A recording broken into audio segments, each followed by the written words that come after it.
उत्तर प्रदेश के 3 सीटों पर जो उपचुनाव हो रहे हैं उसके बारे में लोकसभा की भी सीट है और विधानसभा की भी सीट है।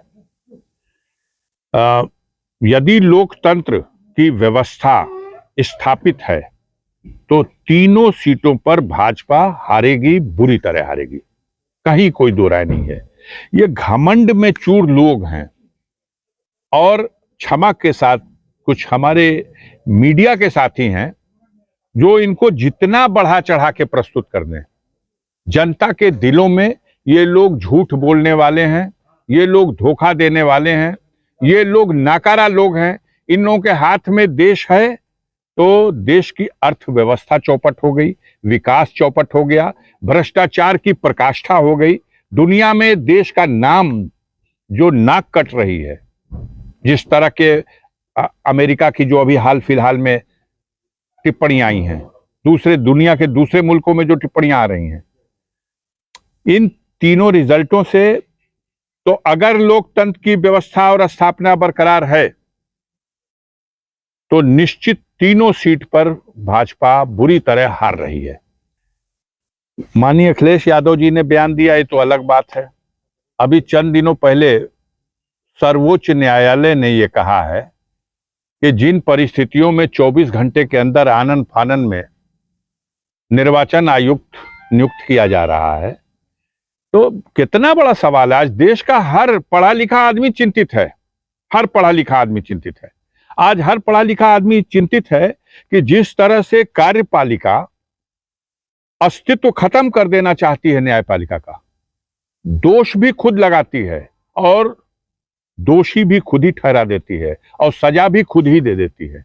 अभी बिहार में एक नजीर आई, बिहार उच्च न्यायालय के ने इसका एक विषय में संज्ञान लिया और फटकार लगाई।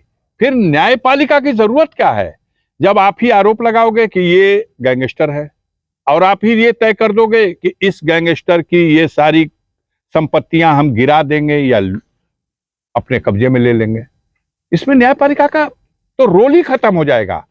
तो लोकतंत्र में जो 3 स्तंभ की बात है, कार्यपालिका, न्यायपालिका और विधायिका, तो उसका मतलब खत्म हो जाएगा। सर, एक आपके बड़े करीबी हैं ओम प्रकाश राजभर जी, वो 3 चुनाव में जो उपचुनाव हो रहे हैं वहां पे प्रचार करने नहीं गए। माना जा रहा है कि अफजाल अंसारी ने रोक दिया। अब आप लोगों को विशेषाधिकार प्राप्त है, आप कुछ भी कह सकते हैं। माननीय ओम प्रकाश जी निश्चित रूप से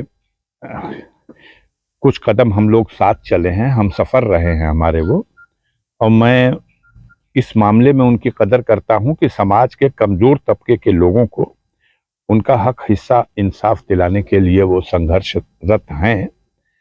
अब एक राजनीतिक दल है तो उनको अपने राजनीतिक दल के हित में क्या है उस हिसाब से सोचना और व्यवहार करना, ये वो भली भांति उसको जैसा उचित समझते हैं वो करते हैं। हम उस पे उनके ऊपर कोई टिक्का टिप्पणी नहीं कर सकते। सर, इस बार उपचुनाव में आपकी पार्टी बहुजन समाज पार्टी जो है वो पार्टिसिपेट नहीं कर रही है और भाजपा का दावा है कि जो दलित है बड़ी संख्या में भाजपा के साथ जुड़ रहा है, तो इस उपचुनाव में दलित की भूमिका तय करेगी कि 2024 में क्या होगा? देखिए, दलित से मतलब पता नहीं किसको आप क्या कह रहे हैं, लेकिन इस देश में बाबा साहब भीमराव अंबेडकर के अनुयायी, वो किसी भी मोर्चे, संगठन, पार्टी के साथ उस विचारधारा को मानते हुए हैं, वो एक बात ये गांठ बांध के रख लीजिए कि भारतीय जनता पार्टी के पक्ष में तो कभी सोच नहीं सकते। कारण? क्योंकि उन्हीं का गला काटने के लिए तो सारी तैयारी हो रही है। इस देश में किसका गला काटना है? 14% माइनॉरिटी का, उससे मोटा गला उनका है जो सदियों तक गुलाम बना के रखे गए थे, जो बाबा साहब भीमराव अंबेडकर के संविधान से जिन्हें आजादी नसीब हो गई, आज वो हर चीज में हिस्सेदार हैं। पार्लियामेंट में सीटें रिजर्व हैं, विधानसभा में सीटें रिजर्व हैं। हाँ, उन रिजर्व सीटों से जीत के जाने वाले अपनी पार्टी के इशारे पर अपने उसूलों को थोड़ी देर के लिए दरकिनार करते हैं, लेकिन कितना दिन ये जगेगा जमीर एक दिन उनका, या जो लोग उनको भेजते हैं उनका जमीर जगेगा। तो सबसे बड़ा संकट तो उनके लिए है। अगर संविधान पर संकट है तो सबसे बड़ा संकट अंबेडकरवादियों के लिए है।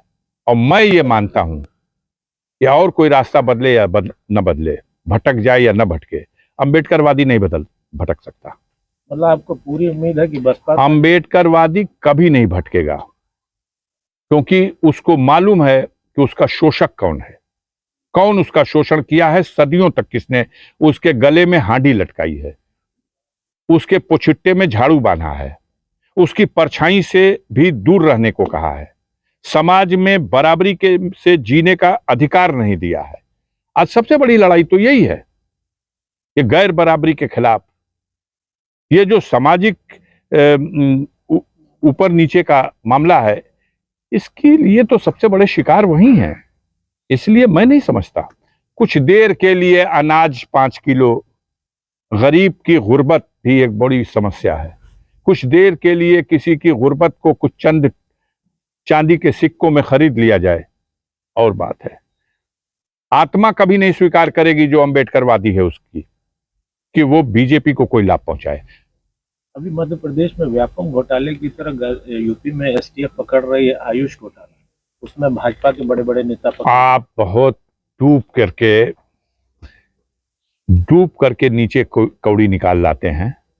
यही तो देखने की बात है कि कुछ लोग समझते हैं कि शायद इस वृक्ष के नीचे हम बैठ के इसके साए में आराम कर लें, लेकिन उन्हें पता नहीं है कि वो वृक्ष से दूर रहेंगे तब, वृक्ष के नीचे बैठ जाएंगे तब, किसी कंडीशन में उनकी बख्शाइश नहीं हो सकती। वृक्ष माने भाजपा समझा जाए, यूपी की भाजपा। वो एक ऐसा बट वृक्ष जिसके नीचे कोई फसल नहीं होती, वो घास भी नहीं जमती।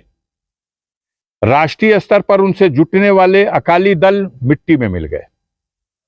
उनके साथ गलबहियां करके आगे बढ़ने वाले नीतीश कुमार का क्या हशर हुआ।